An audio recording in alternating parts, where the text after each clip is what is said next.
വിളച്ചിലുമായിട്ടേ മേലിൽ ഇവിടെ എങ്ങും കണ്ടുപോകരുത്, കേട്ടല്ലോ? സർ, ഒരു രാത്രി ഇവിടെ തങ്ങാൻ സമ്മതിക്കണം. സർ, ഒന്നുമില്ലെങ്കിലും ഇതൊരു പെൺകുട്ടിയല്ലേ, കുറച്ച് പരിഗണന കാണിക്കണം സർ. Please sir, please. രാത്രി പെൺകുട്ടികളെ പാർക്കിൽ താമസിപ്പിക്കലല്ല ഞങ്ങളുടെ ഡ്യൂട്ടി. നീ നിന്റെ പണി നോക്കി പോകാൻ നോക്ക്. അശ്വതി, ഇവരെ പറഞ്ഞു വിട്ടിട്ട് വാ. ഞാൻ കറങ്ങിയിട്ട് വരുമ്പോ സ്ഥലം കാലിയാക്കണം. ഇവിടെ കണ്ടുപോകരുത്, കേട്ടല്ലോ?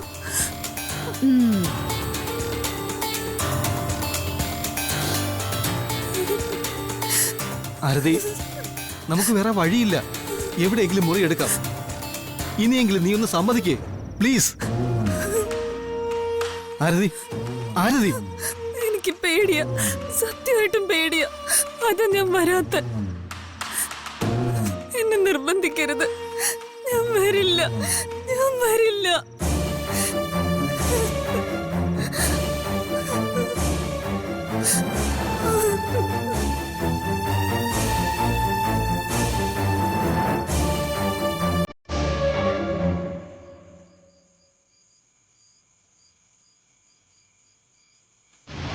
Good evening ladies and gentleman. ഇതാ ഇവിടെ അത്ഭുത ക്യാൻവാസ് തയ്യാറായി കഴിഞ്ഞിരിക്കുകയാണ്.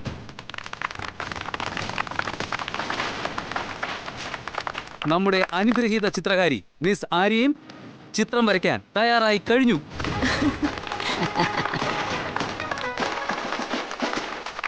മൈ ഡിയർ മിസ്റ്റർ പ്രസാദ് വലിയേട്ടൻ, ഇനി താങ്കളുടെ ഊഴമാണ്.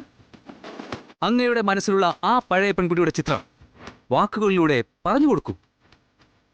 ആ വാഗ്മയ ചിത്രത്തെ ക്യാൻവാസിലാക്കി മടക്കിത്തരും. None other than the very talented miss Arya.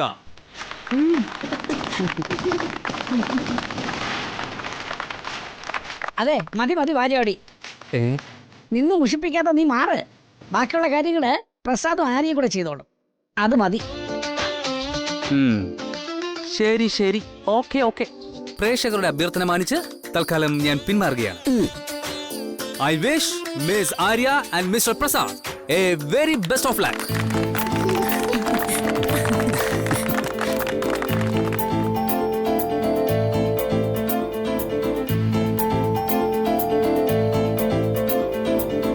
ആ കുട്ടിയെ കുറിച്ച് പറഞ്ഞോളൂ പ്രസാദേട്ടാ. ഇൻ ഡീറ്റെയിൽ ആയിട്ട് വേണം, എന്നാലേ എനിക്ക് വരയ്ക്കാൻ പറ്റൂ.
അച്ഛൻ ആരുടെ പടമാ അമ്മയെ വരപ്പിക്കുന്നത്?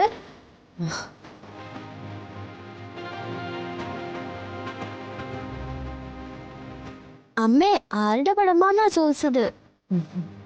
അറിയില്ല മോനെ, അച്ഛന്റെ മനസ്സിൽ ആരാ ഉള്ളതെന്ന് നമുക്കറിയില്ലല്ലോ. പടം കണ്ടിട്ട് നോക്കാം അതാരാണെന്ന്.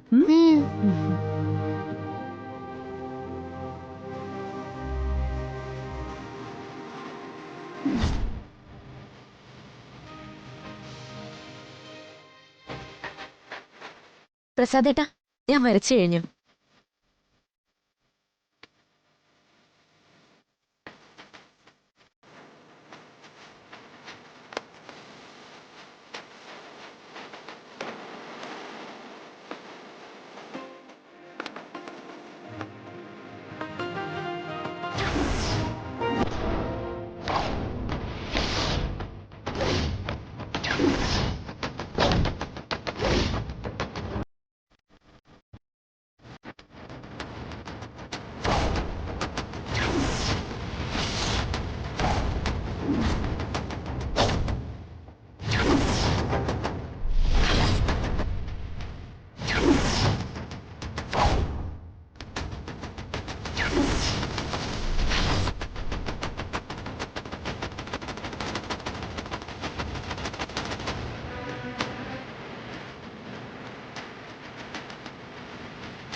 അയ്യോ, ഇത് അമ്മയുടെ ചിത്രമാണല്ലോ.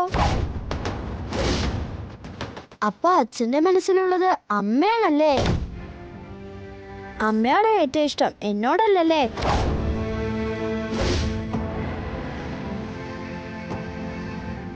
അയ്യോ എൻ്റെ അച്ചു, വലിയേട്ടനെ അഞ്ജലി ചേച്ചി കഴിഞ്ഞേ ആരും ഉള്ളൂ. നീ അതിൽ സന്തോഷിക്കുകയല്ലേ വേണ്ടത്? ഞാൻ ഹാപ്പിയാണല്ലോ, അല്ലെന്ന് പറഞ്ഞോ? ആര്യ, ഞാൻ വേറൊരാളെ കുറിച്ചാ പറഞ്ഞത്. ഇതിപ്പോ പ്രസാദേട്ടൻ പറഞ്ഞ ആളുടെ ചിത്രം തന്നെയാ ഇത്. അതെങ്ങനെ ശരിയാവും? അതെനിക്കറിയില്ല. അതെനിക്കറിയാം, ഞാൻ പറയട്ടെ. വലിയേട്ടന്റെ മനസ്സിലിപ്പോ നിറഞ്ഞു നിൽക്കുന്നത് മുഴുവൻ നമ്മുടെ അഞ്ജലി ഏട്ടത്തിൽ മാത്രമാ. അഞ്ജലി ചേച്ചിയുടെ ചിരിയും മുടിയും കണ്ണും രൂപവും ഒക്കെ. അതുകൊണ്ടാ ഇപ്പൊ വേറെ ആരുടെ ചിത്രം വരപ്പിക്കാൻ ശ്രമിച്ചിട്ടും പറഞ്ഞു കൊടുത്തിട്ടും അവസാനം അഞ്ജലി ചേച്ചിയുടെ രൂപത്തിൽ തന്നെ വന്നു നിന്നത്.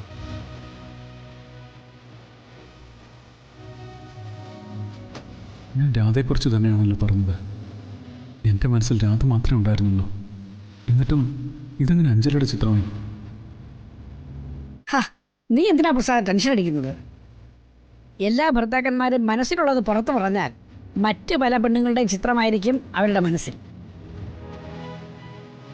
പക്ഷെ ഇതിപ്പോ നീ മറ്റാരെ കുറിച്ച് പറഞ്ഞിട്ടും അവസാനം അഞ്ജലിയിൽ എത്തിയില്ലേ കാര്യങ്ങൾ? എന്താ അതിൻ്റെ അർത്ഥം? നീ നല്ലൊരു ഭർത്താവാണെന്നല്ലേ? 10ൽ 10 പൊരുത്തവും തികഞ്ഞ നിങ്ങളെപ്പോലുള്ള മറ്റൊരു ദമ്പതിമാരില്ലെന്നാണ് ഇതിൽ നിന്ന് ഞാൻ മനസ്സിലാക്കുന്നത്.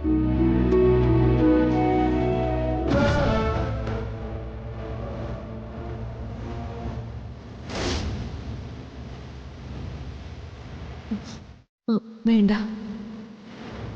കുട്ടികളുടെ ജീവിതം ഭദ്രമാക്കാനുള്ള എൻ്റെ ആഗ്രഹത്തോടൊപ്പം നിൽക്കുന്നത് തന്നെ വലിയ ത്യാഗമാ പ്രസാദേട്ട. അതിനപ്പുറം പ്രസാദേട്ടൻ്റെ സ്വന്തം ഇഷ്ടങ്ങൾ തകർത്തുകൊണ്ട് പ്രസാദേട്ടൻ്റെ ജീവിതത്തിലേക്ക് കടന്നു കയറാൻ ഞാൻ ഒരുക്കമല്ല.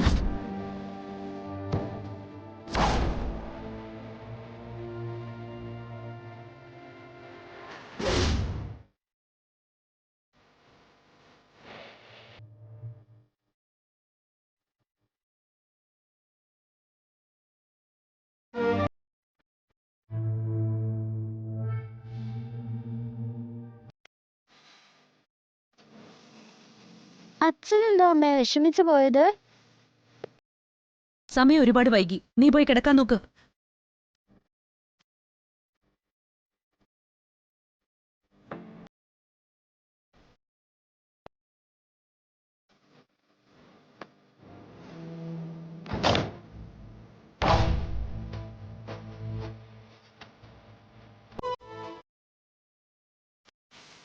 എന്റെ അനുജത്തി കഴിവുള്ള കലാകാരിയാണല്ലോ എന്നോർത്ത് അഭിമാനം ഉണ്ടായിരുന്നു എനിക്ക്.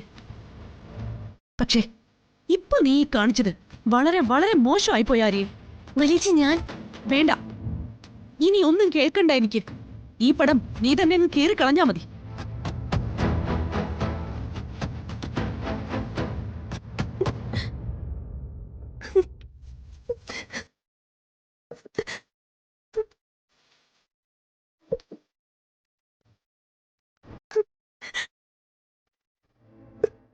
കരയില്ലേ, സാരമില്ല.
എവിടെന്നോ പൊക്കിക്കൊണ്ട് വന്നതാ ബാങ്കില്.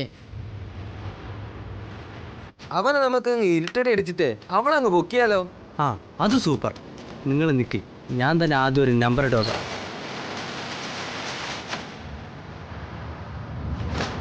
ചെല്ല് ചെല്ല്.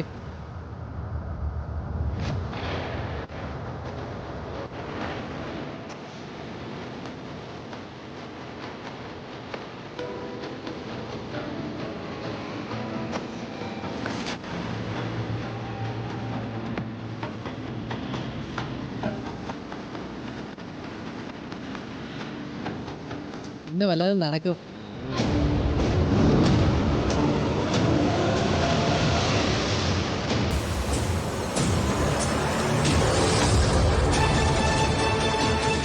ചേട്ടാ, തീപ്പെട്ടി ഉണ്ടോ? ഒരു സിഗരറ്റ് എത്തിക്കാൻ. ഞാൻ തന്നാ മതിയോടാ തീപ്പെട്ടി. പോലീസ് കേറ് കേറ്.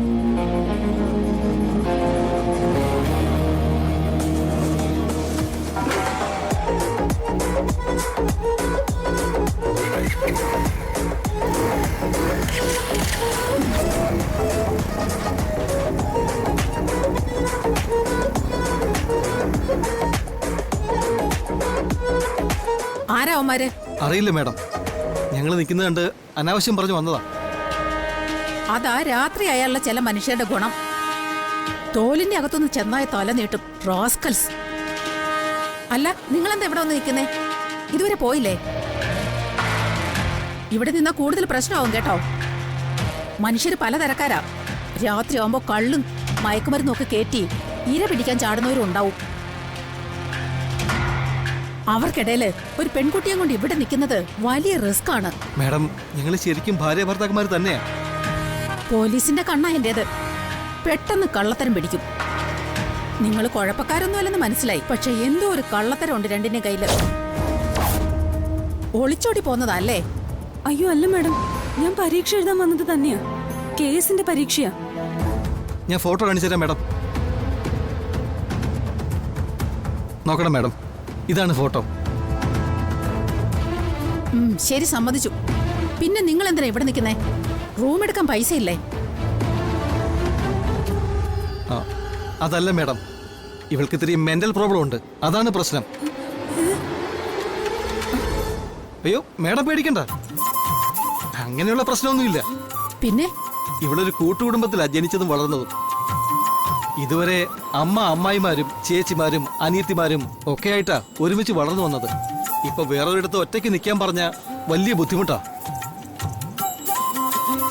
വീട് വിട്ട് നിന്നിട്ടേ ഇല്ലാത്തതിനാലേ ഹോട്ടലിലും ലോഡ്ജിലും ഒക്കെ കേറാൻ തന്നെ വലിയ പേടിയാ. തലകറക്കം വരും, ബോധക്ഷയം വരും. പിന്നെ ആംബുലൻസ് പിടിച്ച് ഹോസ്പിറ്റലിൽ കൊണ്ടുപോണ്ടി വരുമെന്ന് ഉറപ്പാ. അയ്യോ പാവം കുട്ടി. എന്റെ മോൾക്കും ഇതേ പ്രായവാ. എന്റെ കൂടെ കിടക്കൂ. നാളെ കല്യാണം കഴിച്ചു വിടുമ്പോ എന്താകൂ എന്തോ. വലിയ കുഴപ്പമാവും മാഡം. ഇപ്പോഴേ മാറ്റി നിർത്തി ശീലിപ്പിക്കുന്നതാ നല്ലത്.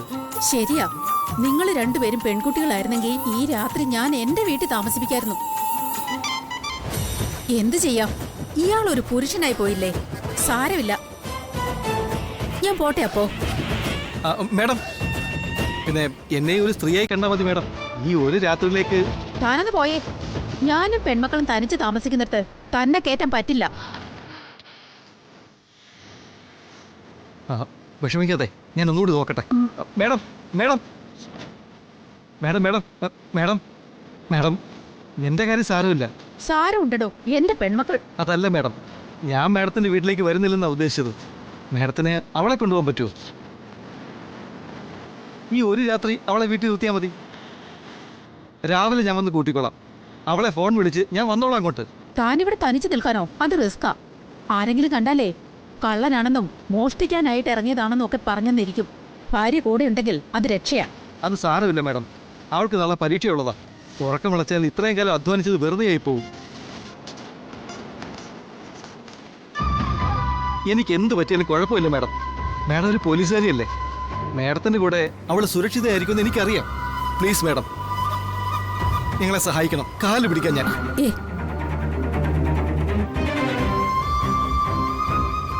വാ കുട്ടി.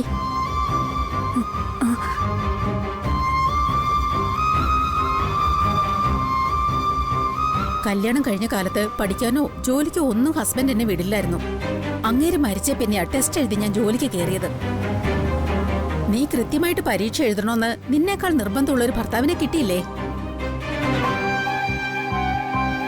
അവന്റെ സുരക്ഷയേക്കാൾ നീ സേഫ് ആയിട്ടിരിക്കാൻ അവൻ ആഗ്രഹിക്കുന്നു. തപസ് ചെയ്യണം ഇതുപോലെ ഒരാളെ ഭർത്താവായിട്ട് കിട്ടാൻ. എന്നാ ഞാൻ ബാഗ് എടുത്തോണ്ട് വരാം.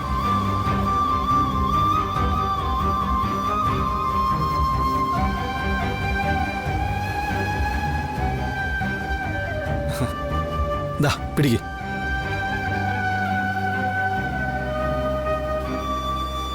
വാ പോകാം നമുക്ക്.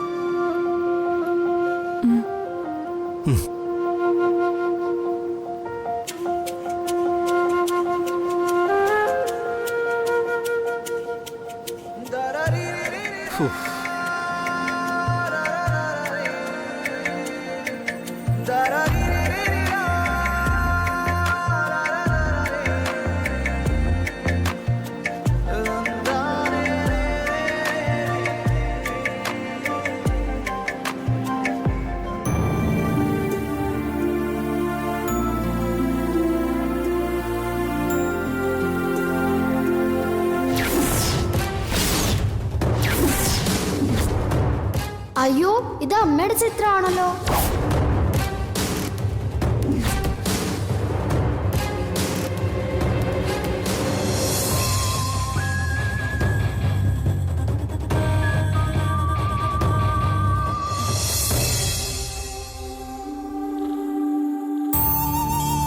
വല്യേച്ചി,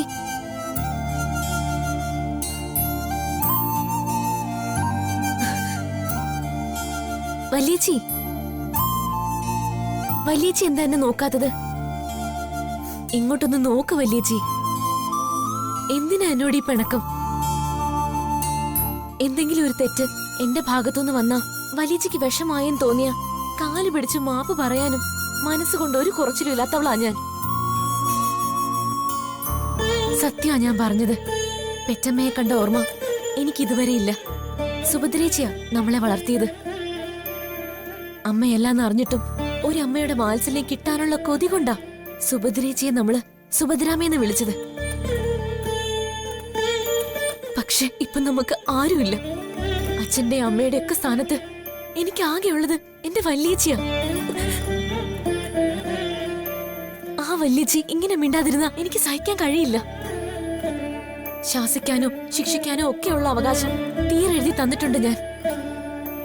എന്നാലും എനിക്കറിയണ്ടേ എന്ത് തെറ്റാ ഞാൻ ചെയ്തതെന്ന്? പറ വല്യേച്ചി, ഞാൻ എന്ത് തെറ്റാ ചെയ്തത്? പ്രസാദേട്ടൻ ഒരുപാട് ആഗ്രഹിച്ച നിന്നെ കൊണ്ടാ പടം വരപ്പിച്ചത്. എത്ര ഡീറ്റെയിൽ ആയിട്ടാ ഓരോ കാര്യങ്ങളും നിന്നോട് പറഞ്ഞു തന്നത്. കണ്ണും മൂക്കും ചെവിയും അങ്ങനെ അങ്ങനെ അങ്ങനെ. പ്രസാദേട്ടന്റെ ഹൃദയത്തില് പതിഞ്ഞു പോയ ഏതോ ഒരു പ്രിയപ്പെട്ട രൂപമായിരുന്നു അത്. അവസാനം പറഞ്ഞു തന്ന അതേ ആളെ ക്യാൻവാസിൽ കാണാമെന്ന് മോഹിച്ചു നോക്കിയപ്പോ നീ എന്തിനാ എന്റെ പടം വരച്ച് കാണിച്ച് കബളിപ്പിച്ചത്? അതാണ് എനിക്ക് മുറിവേറ്റത്. അയ്യോ, സത്യമായിട്ടും ഞാൻ ആരെയും പറ്റിച്ചതൊന്നും അല്ല വല്യേച്ചി. പ്രസാദേട്ടൻ പറഞ്ഞ ഓരോ ഡീറ്റെയിലും ചേർത്ത് വെച്ച് തന്നെയാ ഞാൻ പടം വരച്ചത്. തുടങ്ങുമ്പോ എനിക്കറിയില്ലായിരുന്നു അത് ആരുടെ പടമായിരിക്കുമെന്ന്. ഒടുവില് വല്യേച്ചിയുടെ രൂപം തെളിഞ്ഞു വന്നപ്പോ സത്യം പറഞ്ഞ ഞാനും അമ്പരന്ന് പോയി. ഒരുപക്ഷെ ചേച്ചിയുടെ ഡീറ്റെയിൽസ് തന്ന് പ്രസാദേട്ടൻ എന്നെ പറ്റിക്കാണെന്നാ ഞാൻ വരച്ചു കഴിഞ്ഞപ്പോ ഓർത്തത്. നീ എന്താ ആര്യെ പറയുന്നേ? വരയ്ക്കാൻ പോകുന്ന ചിത്രം നിനക്കറിയില്ലായിരുന്നു എന്നാണോ? സത്യം, ഒരു പദപ്രശ്നം യോജിപ്പിക്കുന്നത് പോലെ ഞാൻ ചെയ്തോന്നേ ഉള്ളൂ. ബാക്കിയെല്ലാം പ്രസാദേട്ടൻ പറഞ്ഞതുപോലെ തന്നെയാ. പ്രസാദേട്ടൻ എന്റെ പടം തന്നെയാണ് വരയ്ക്കാൻ പറഞ്ഞതെങ്കിൽ അതെങ്ങനെ ശരിയാവും? ഒന്നും മനസ്സിലാവുന്നില്ലല്ലോ. വല്യേച്ചിക്ക് അറിയാലോ, പ്രസാദേട്ടൻ എനിക്ക് സ്വന്തം വല്യേട്ടനെ പോലെയാ. അദ്ദേഹത്തെ കളിയാക്കാനോ കബളിപ്പിക്കാനോ ഞാൻ എന്തെങ്കിലും ചെയ്യോ? ഒരിക്കലും ഇല്ല. ഇതിലെന്തോ കാര്യമുണ്ട്. ചിലപ്പോ കുറച്ചു കാലം കഴിയുമ്പോഴേ ആ മാജിക്കിന്റെ രഹസ്യം തെളിഞ്ഞു വരുള്ളായിരിക്കും. അതുവരെ വല്യേച്ചി എന്നെ അവിശ്വസിക്കരുത്. ഞാൻ ഒരു തെറ്റും ചെയ്തിട്ടില്ല ഇതില്. സാരമില്ല, നീ പോയി കിടന്നോ. എനിക്ക് നിന്നോട് ഒരു പ്രശ്നവുമില്ല.